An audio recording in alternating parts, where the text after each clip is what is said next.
Okay, class, fine. Girls and boys, ladies and gentlemen, a very power pack good evening to everyone. I hope audibility, visibility all clear. By the way, this is me, Shabnam, from the code Ark, as usual, welcoming you at day 15 of our Python SQL Django series and the day 53 of our overall full stack web development series. I still didn't get any message. I hope audibility is right, clear. Okay, shall be waiting for you. By the way, let's have a quick recap of what we have learnt the class yesterday. We were talking about the list comprehension. Am I right? Good evening. Okay, good evening everyone. We were talking about list comprehension, which is a compact way of creating a list. Am I right? Compact way of writing code and creating a list. Okay, although there were many questions yesterday, like can we create a set in the same way or can we create a dictionary in the same way, the answer is actually no. You can use them in the sequences part. Is that clear? Fine. Alright, so that was something about the list comprehension. The syntax of list comprehension is something like this. Say inside a list, okay, I want all those I where I is in some sequence. Okay, now this sequence could be some dictionary, this sequence could be some set, this sequence could be some string. Is that okay? So this was the syntax of your list comprehension. Later we also learned that list comprehension can be used with the help of if-else statement. Okay, so here we then go ahead. For example, there is an array called as ABC or a list called as ABC, and I want the list A to be created by storing only even numbers from ABC, right? So this is how we continue to write ahead. That is only if I mod 2 is equal to 0. Is that okay? Only then store I. Else, if you have something to write for else, you write, and if you have nothing, we can also write else none and leave it. Okay, so this is the syntax if you want to write if and else both. I hope you got my point. Is that okay? For example, ABC is a string. If ABC is Python, I want to return yes or store yes, and if ABC is not Python, I want to store no. Is that okay? So simply I check it out. If ABC equal to Python, or let me say I is equal to Python. Okay, ABC is a list, for example. If the first string is Python, okay, then maybe I want to print I, otherwise I want to not print I, or I want to do something else. So do something here, else do something here. Is that okay? Fine. So this was nothing but how to use if or if else using list comprehension. Is that alright? All of us here? Fine. Take care. The other thing yesterday which we could not talk about was the lambda function. So that's what we are going to cover up today. Lambda function.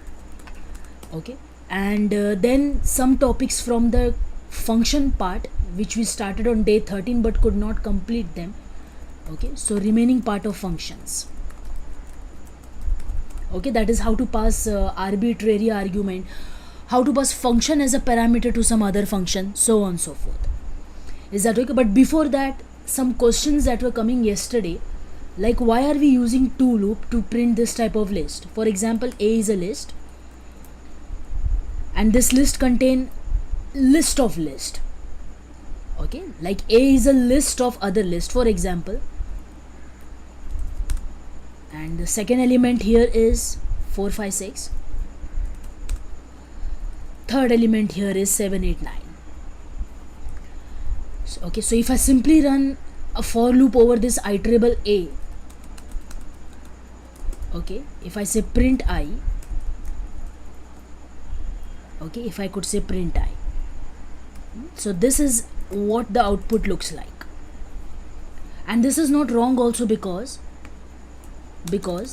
this entire list has, because it's a first element, the index number will be 0. Because this is the second element, here the index number is going to be 1. and because this is the third element, this index number is going to be 2. Okay, and if you want to check the length of A, for those who think the length of A is going to be 9, no, it's not going to be 9. There are no 9 elements here, there are only 3 elements. So just try, print the length of A. Is that correct? Okay, so it says that the length of A is 3. Look at my output part in the terminal. If the length is 3, that means the total number of elements are going, correct, the total number of elements are going to be also 3, and the last index number is going to be 2. Right? So for I in A, the first I is going to be index number 0 or element at index number 0, 1, 2, 3. No, but I don't want to print 1, 2, 3. I just want to print 1 out of it. Is that okay? So how will I do that? Say print A of 0. Who is A of 0? 1, 2, 3. Correct? And if I write A of 1, so who is A of 1? 4, 5, 6. Who is A of 2? That is 7, 8, 9. So that's what we are arguing here. So I don't want 7, 8, 9. I just want 7. So I need to add one more index here indicating 0. Am I right? So how to read this now? Element at index number 2, and even in index number 2 the position number 0. Am I right? So at index number 2 the guy who is at position number 0 is 7. Index number 2 the guy who is at position number 1 is 8. Index number 2 the guy who is at position number 2 is 9. Is that correct? So check, because it looks like a 2D matrix now. Okay, for the people who understand matrix or matrices, it looks like a 2D matrix. Like an Excel sheet, people. Look, my Excel, one of the Excel file is opened here. Is that okay? Fine. So if I start writing something here, see this is 88. But how Excel writes an address here, the name of the cell or address of the cell is E4. That means column name and the row name. Is that okay? Fine. That's what exactly is happening here. The first one is the main index, that is 2. And because it's a list, it will have its own sub indices inside. Correct? So 7 will be 2, 0, 8 will be 2, 1, 9 will be 2, 2. We don't write here commas. In fact, we write here 2 index or 2 indices attached this way. Correct? So likewise, if I print who is this way and who is at 2, 2, so that's 9. And this time if I change the first index, say 1. 1 means what? 4, 5, 6 wala list. So 1, 2. Who is at 1, 2? That is index number 1 and sub index number 2. So that is nothing but 6. Is that fine? Now here comes a question, like if I use one for loop, that is going to print I in this way or the list in this way. 1, 2, 3, 4, 5, 6, 7, 8, 9. But what if I want to print the individual elements out of these sublist also? Is that okay? What if I want to print the individual elements out of this sublist also? Fine. Look at this Word file which I have kept it prepared here. This is currently my list. Okay, this is how it looks in a memory. This is that fellow A.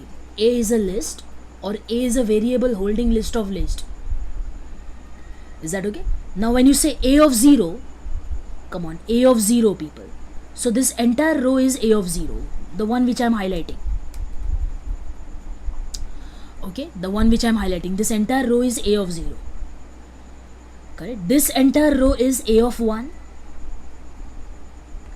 Is that fine? Let me change the color. This entire row is A of 1. And this entire row is A of 2. Is that fine?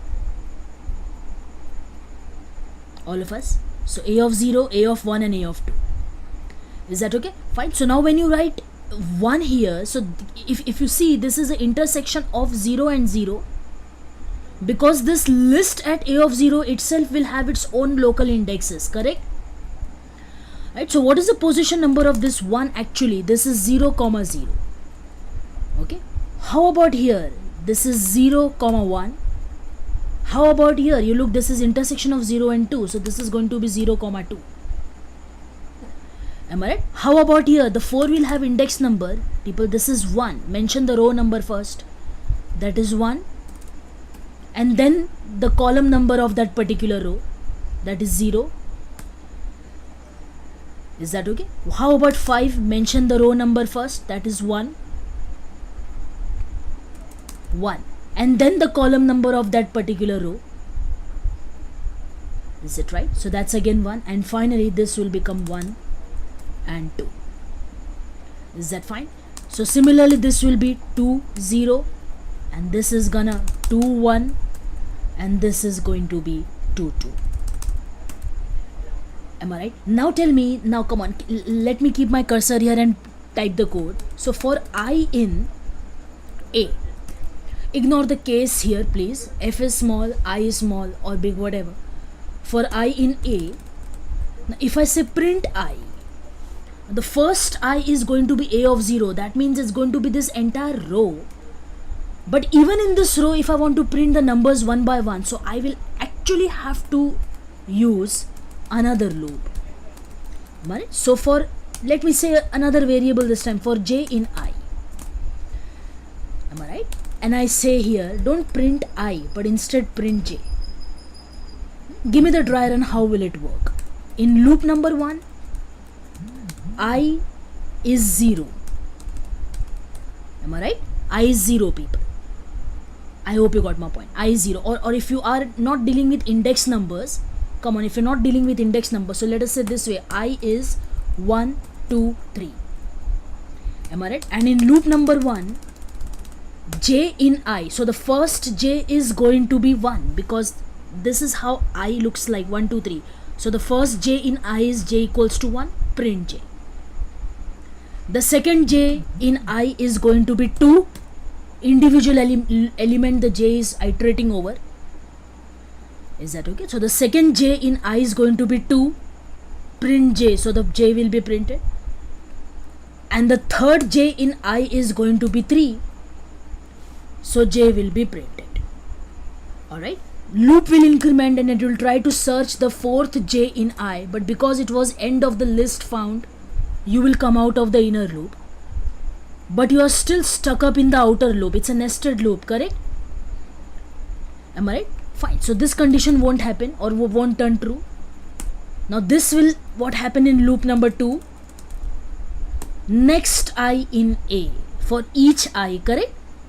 Agla wala I in A is going to be A of 1. That is 4, 5, 6. 4, 5, 6. So if I say print I, 4, 5, 6 as a list entire would be printed. No, but I don't want to print 4, 5, 6 as an entire sublist or a list. I want to print individual elements of these. So again, let one more loop iterate over this loop, correct? Fine. Come on, come inside. For j in I, this time I is 4, 5, 6. When the inner loop starts, the first value of j will be 4 because 4 is the first j in this I. 4 will be printed. Next j will be 5. 5 will be printed. Next j in this I is 6, so 6 will be printed. Counter increments and another j will be searched, but since it is not found, there is no more j after 6 in I. We'll have to come out of the inner loop, correct? But we are still stuck up in the outer loop because there was no end found in A yet, correct or not? Okay, so this condition won't happen. We come out of the inner loop and we go to the outer loop. So this is loop number 3. For next I in A. Now the next I in A is A of 2. People, A of 2. So that will be 7, 8, 9. Come on, 7, 8, 9. If I say print I, 7, 8, 9 as a list will be printed. But I want these individual elements of the another sublist inside to be printed. So how would we go that? Let's run a loop again. For the first j in I, this time it is 7, 7 prints. Second j in this I is 8, 8 gets printed. Next j in this I is 9, so 9 gets printed. Counter increments to search for another j after 9, but it's not found. That means you will come out of the inner loop. Is that okay? Fine. We again go back to outer loop. This will be loop number 4. who is the next I in A, but there is I not found. Am I right? Because no more I is found here. No more I's are found. So even this time in loop number 4, it's time to come out of the outer loop as well. All of us here. Fine. Now tell me, the people who are asking us a question yesterday, why the two loops or the concept of nested loop for this 2D kind of list, is this clear now? Okay, once you acknowledge, we would be in a state to go ahead.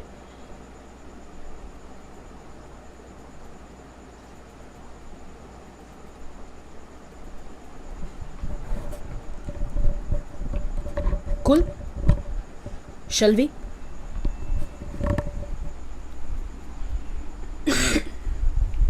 Alright. Take care, people. Fine. Now coming back here to the point. Fine. These were some topics from function wala chapter in Python which is yet remaining to be done. Understand, ma'am? Thank you. Called as arbitrary number, default and arbitrary number as parameters, and finally we'll see how to pass function as a parameter to another function. We'll never forget. Oh my god, Rakesh, thank you. That was a very good compliment, in fact. Nice. Okay, so first let us start with arbitrary argument, but I hope people have first of all remembered what is argument to the function. Correct? Argument पहली बात तो क्या होता है, हमको वो आता है. Alright, so for example, if I define a function, say name of the function is add, a comma b, these are the two arguments function is accepting, and I simply say print the sum of a and b. Right, so this is a function definition, how to make a function call. So let me call this function with two numbers as 5 and 5. Okay, 5 and 5.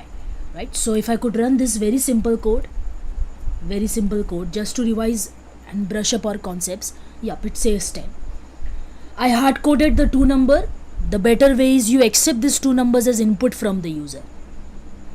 Is that okay? Fine. So a and b are arguments here. If you have remembered, we can also assign some values to the argument. Right. So for example, a is equals to 10 and b is equals to 20. Right. But if you're passing it this way, it still prints 10 because your arguments will override the default values. Are you getting it? Your arguments will override the default value.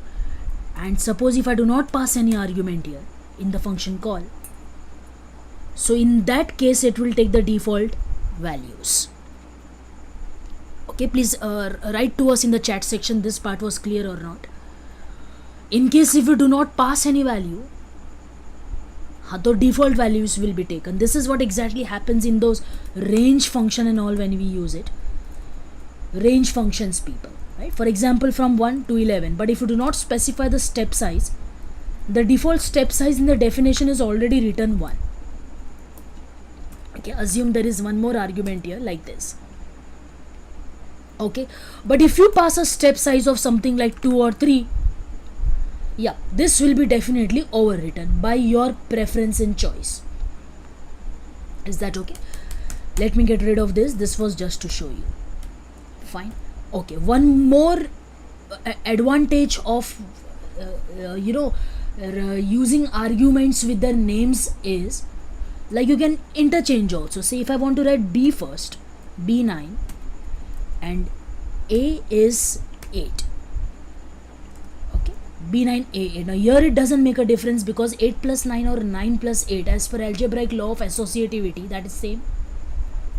Yeah, but if I say first argument is a name and the second argument is a surname, so name, surname, surname, name, the two outputs would be different. Raj Kumar and Kumar Raj. Yes or no? We can pass one in calling and make one as default. Yes, Shreyas, correct. For example, but which one? Okay, if you could read what question Shreyas, our friend, has asked us. Like, what will happen if I write like this?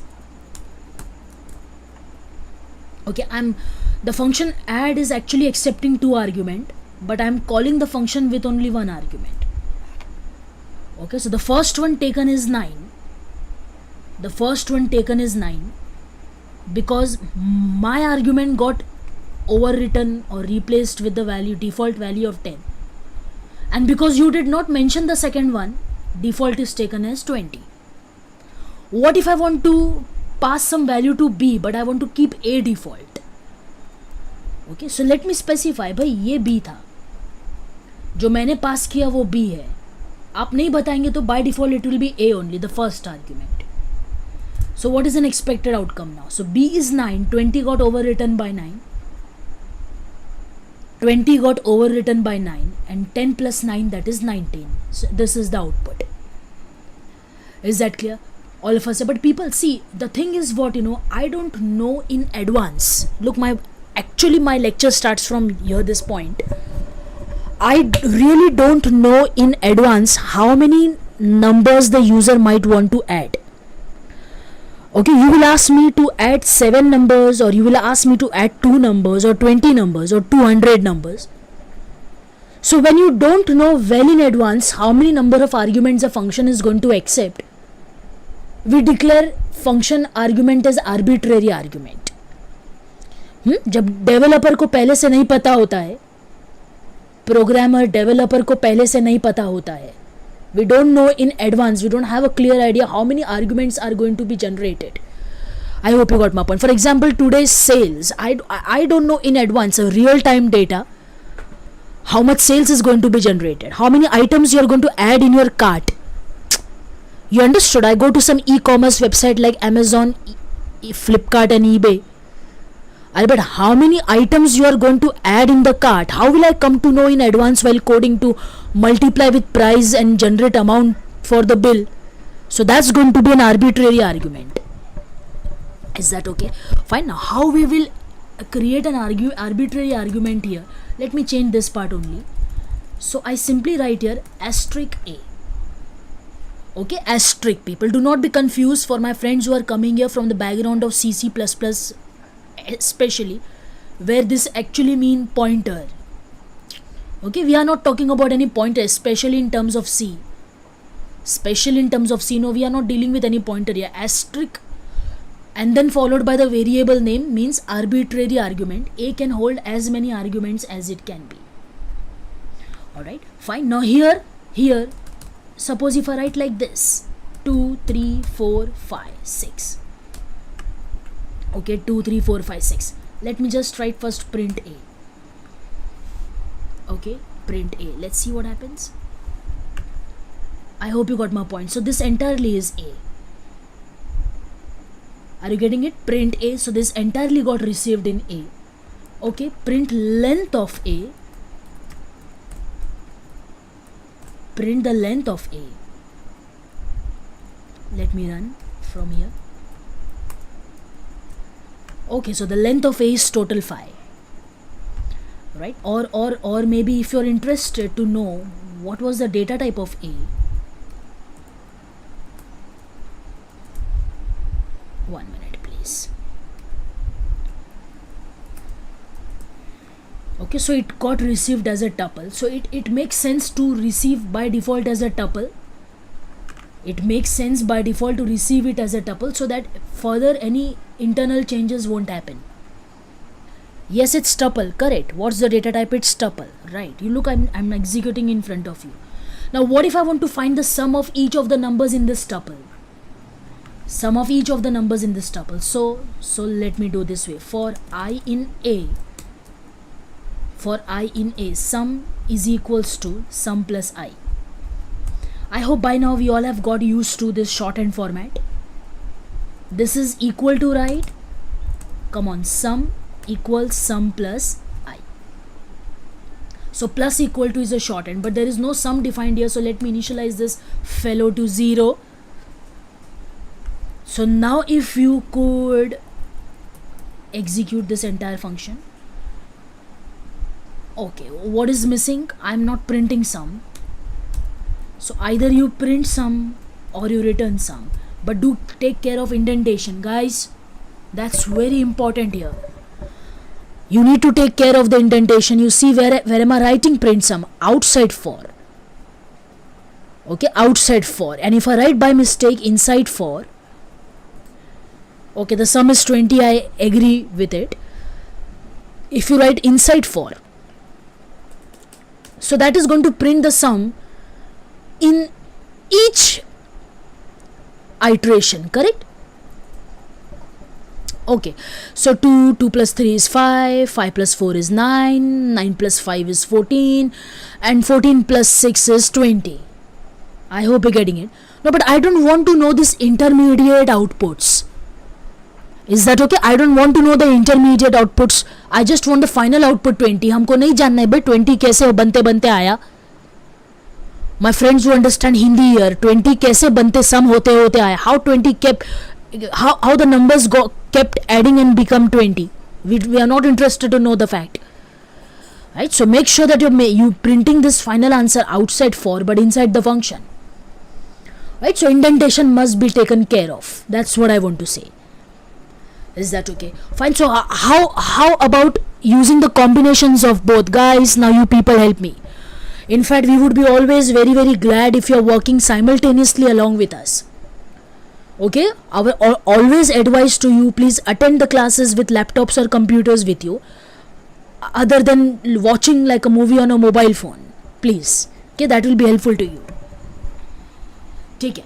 My question was, what if I want to keep a combination of both? Say, I want to write, hello Raj, the sum is so and so. Okay, so this is my topic here. Okay, default and arbitrary number of parameters together.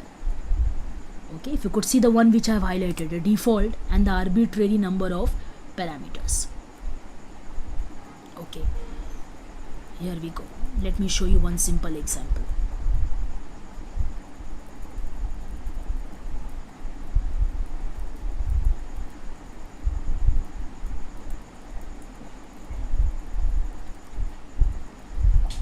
Okay, I think in the theory part I have not written this, so never mind.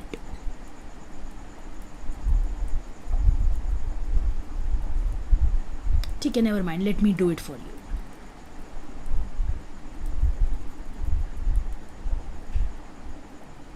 Okay, so this would be missing from your side also. I doubted, that's the reason I came here to check. Okay, never mind, I'll edit this document, I'll add this part for your reference and then send you. Okay, so something like this. Okay, maybe say let me take something as b. Okay, so the function is accepting 2 argument, and while calling here I pass something, call it as Raj.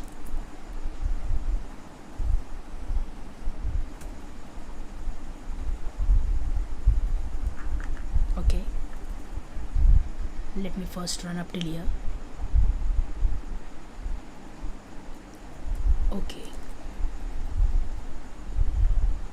Okay, my Visual Studio Code has again stopped performing faster. Let it take its time.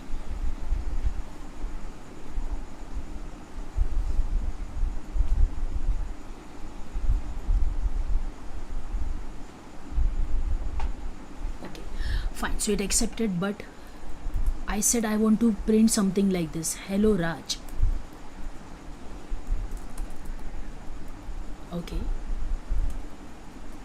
hello. Oh my god, this is pathetically working slow. Hello. You want, you can use some string formattings also. Raj, the sum is sum. Alright, the sum is sum. Okay, my screen is not lagging, friends. My screen is not lagging. My Visual Studio Code is working a bit slow. Okay, waiting for the code to execute. If it takes time, either I'll restart VS Code, I'll go to Colab, or. Alright, fine. So this is nothing but a combination of. Okay, this is a combination of a default argument, or let me say one fixed argument, and an arbitrary number of arguments. Okay, you don't have to write here any comma, any round bracket or a curly bracket. something like that. Need not. The first argument is a default, or let me say is a fixed argument. After first argument, whatever you write, that is going to be an arbitrary argument only. I would be glad if somebody could acknowledge that you understood this part. Is it? You understood this part? ठीक है. If this is clear, let's go ahead and understand the concept of lambda functions. Okay, lambda functions, people. Alright, first of all, lambdas are the shortened function. Let me come here. People, this is my lambda.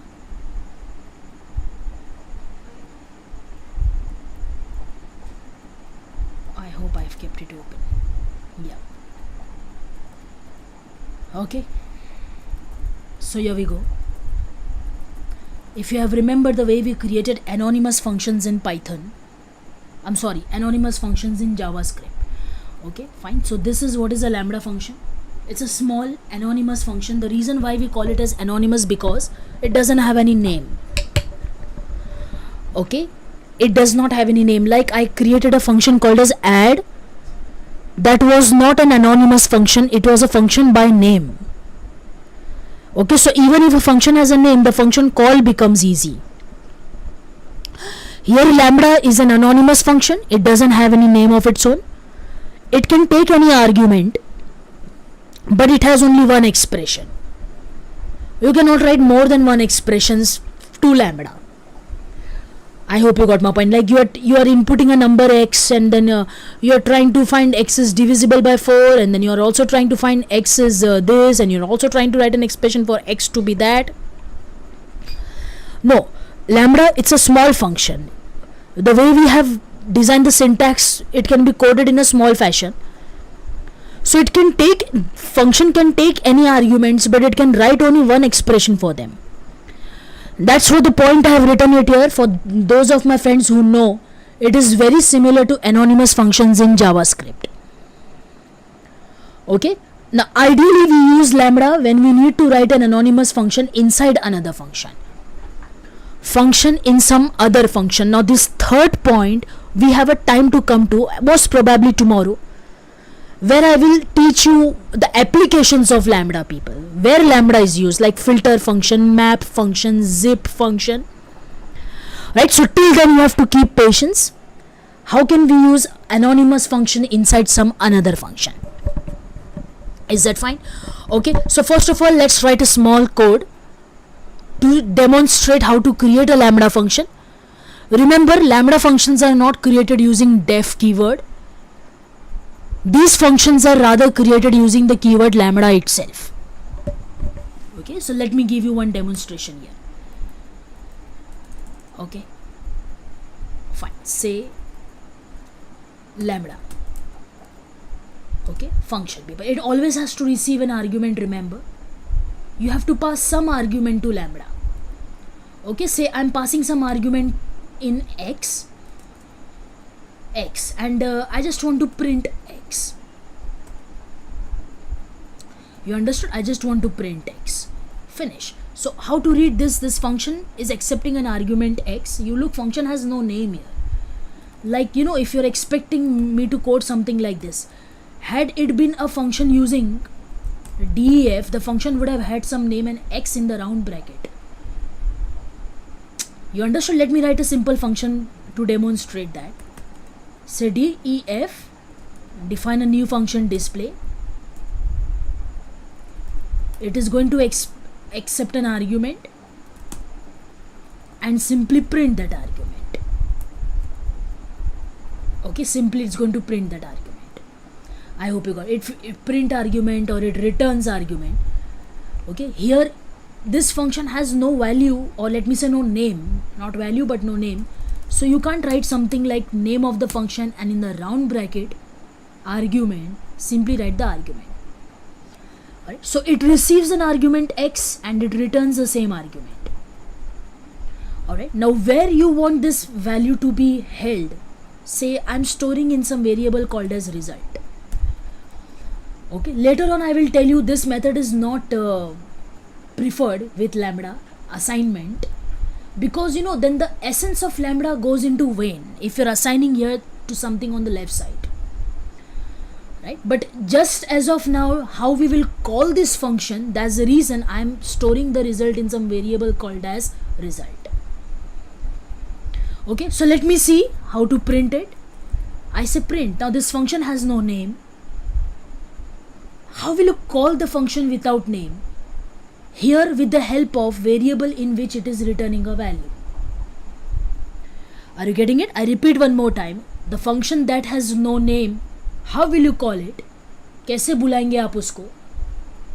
Alright, that is with the name of the variable, with the help of the variable which is holding the value. Okay, so let me use a variable that is result.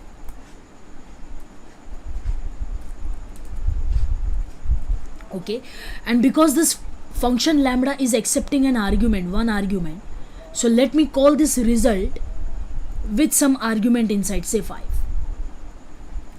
Okay, done. So I execute this 2 lines of code. Okay, let me execute this 2 lines of code here.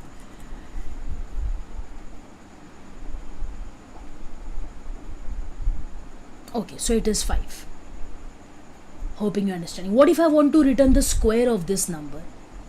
So this anonymous function is accepting an argument but returning the square of the argument. So let me say x into x. Alright, x into x. How if I would run this?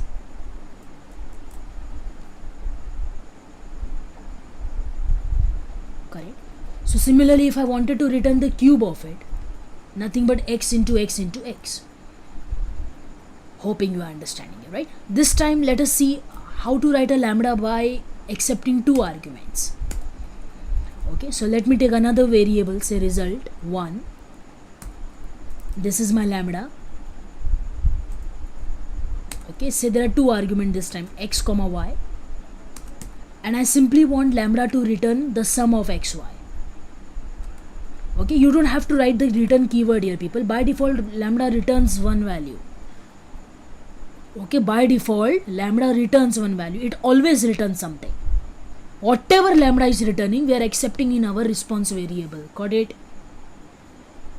Okay, so no need to write this keyword return explicitly. वो वैसे भी by default एक चीज return करेगा. Right, so as I told you, by the definition of lambda, it can accept any argument as you want. X, Y, Z, XYZ, ABC, PQR. 10 argument, 100 argument, 1000 argument, 10,000 argument. But expression can be only one.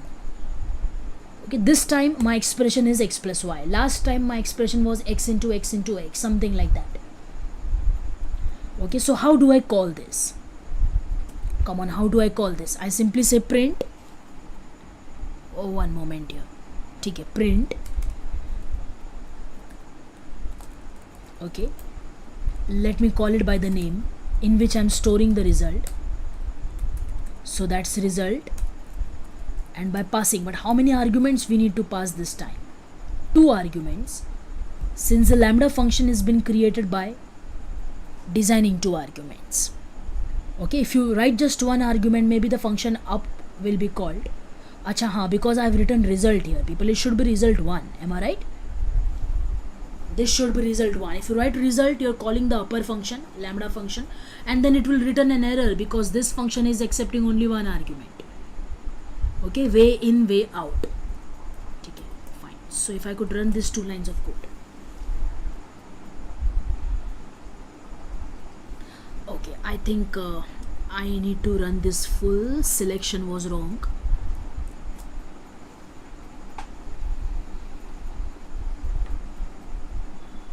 Okay, so that's 9.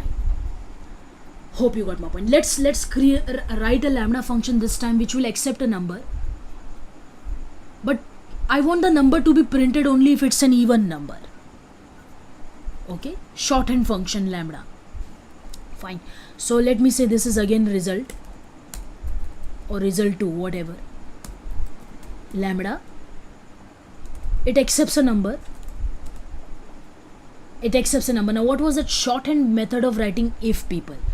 A value come on, return some value if condition is true, else return some other value. Okay, the shorthand way of writing if. Okay, the same thing yesterday sorry, in list comprehension also we have used.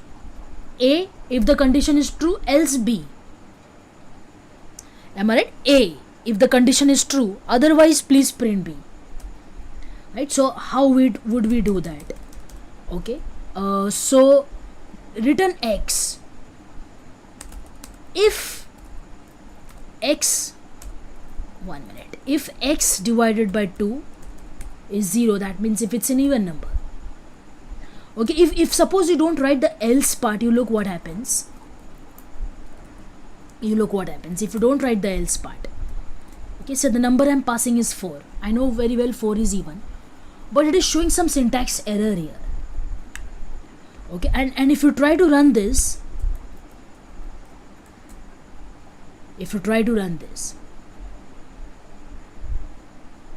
wait, it's running. Okay, it is not defining, in fact, or it is not using it. Am I? The problem is what, see, it says expected else after if. Okay, the lambda is confused, like if this is true, then this will be returned, but it is asking a question internally.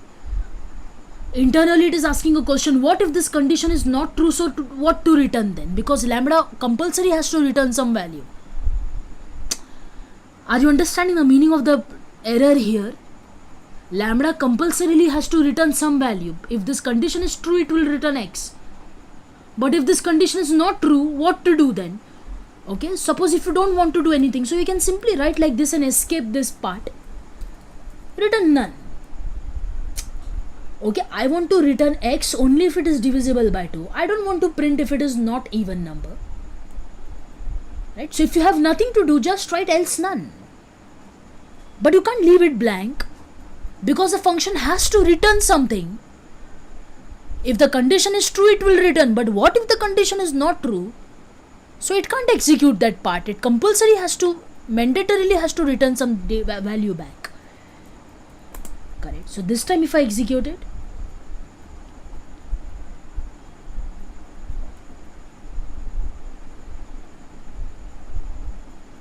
let it run, please, let it run.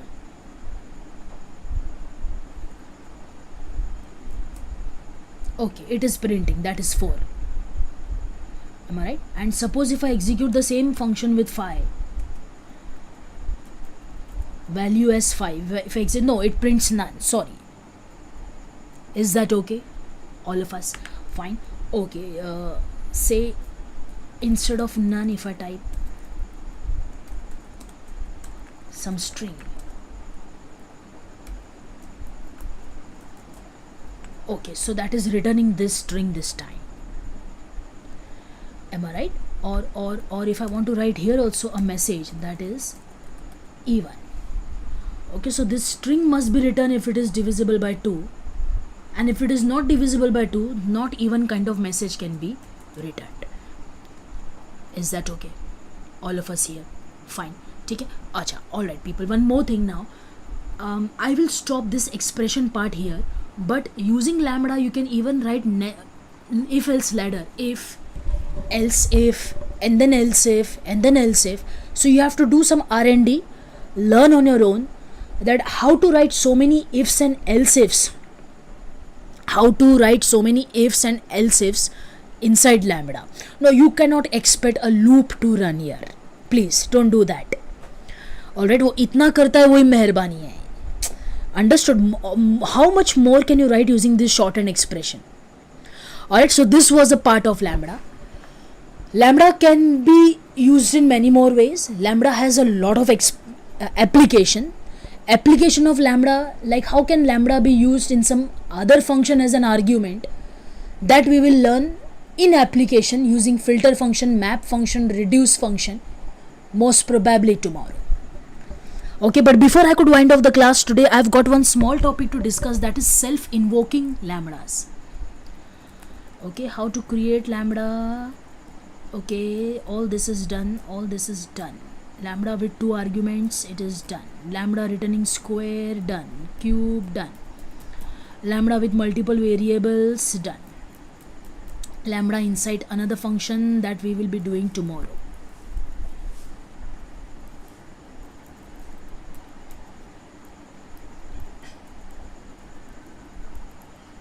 Okay, this is what I wanted to say. Self-invoking lambda, people.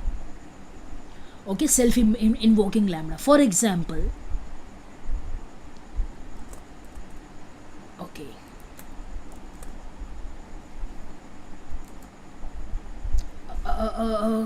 can you understand what have I done here?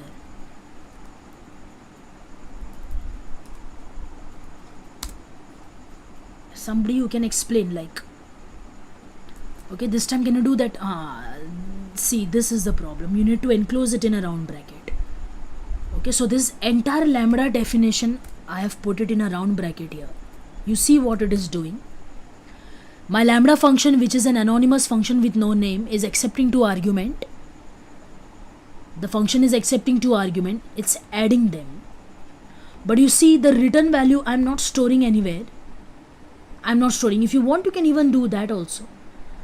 But here, how am I calling then if there is no way to call this function later? Am I right? Because the function has no name, how it can be called, right? Number 2, the function is not returning or storing the return value anywhere, so that I can at least call the function by the name of the return variable or a response variable. Right? So this is called as a self-invoking lambda. That is, it is going to invoke the function right at the time of definition. You understood? It's going to invoke a function right at the time of definition. So what will happen now? Like, if I copy this expression,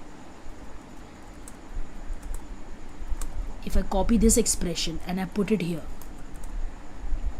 okay, and I pass some number like 90, yep, it's even.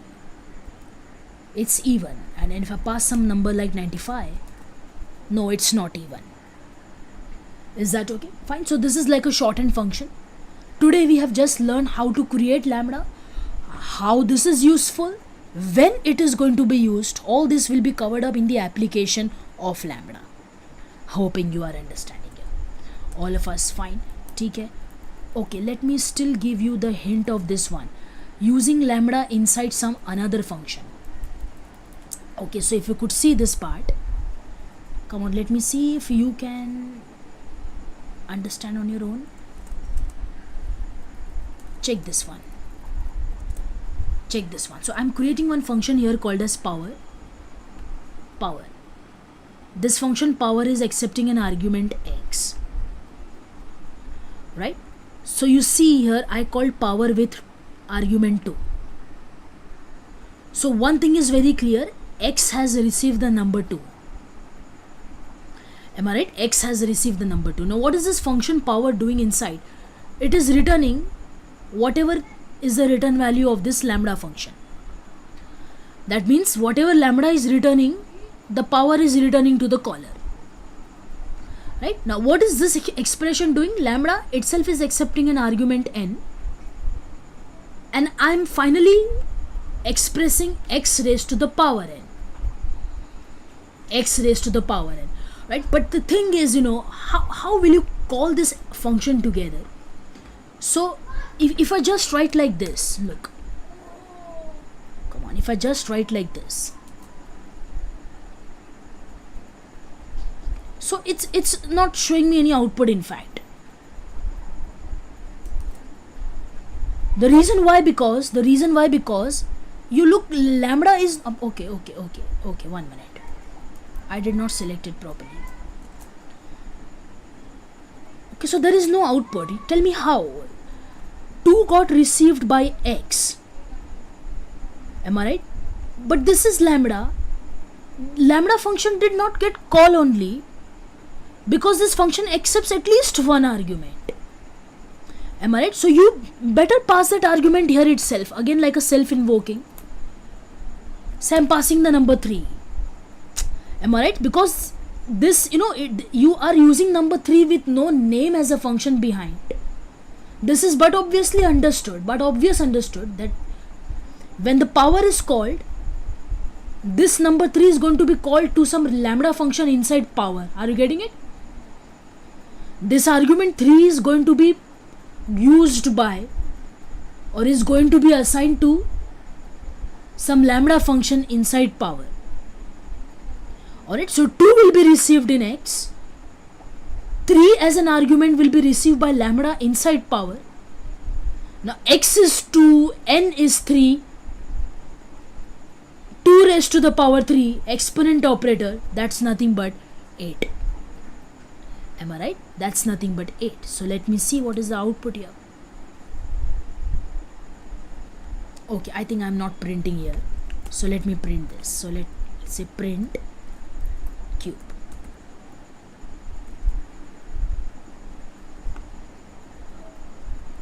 Is that fine? That's 8. All of us here. Fine. Okay, so this was nothing but how to use lambda inside some another function. You could see this is a function defined using def keyword, and that is in fact using lambda. And what is the meaning of these two arguments back to back? 2 is passed as argument to power, and because there is no name to the function to whom 3 is passed, there is no name of the function to whom 3 is passed as an argument, it is understood that this argument is going to be used by some anonymous function inside power. Alright, so this way if you apply the logic, 2 will be passed to x and 3 will be passed as an argument to be accepted by n. Okay, good.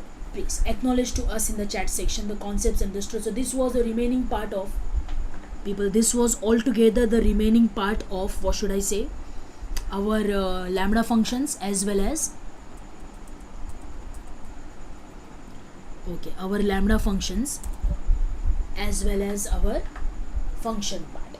Okay, now tomorrow when I see you back, we shall go ahead with some higher order functions or object oriented programming, whatever we come up with. Alright, but if you start object oriented programming, it will take another 2 days continuously. It's a big topic in Python, and it's very important to understand object oriented programming, especially if it's a full stack. Had it been a data science part, we could have cut shorted it, but for full stack it makes sense to go ahead. Alright, fine, take it now. No question from your end, so we consider the things are understood, and see you back again tomorrow at 5 p.m. Please keep studying. Bye.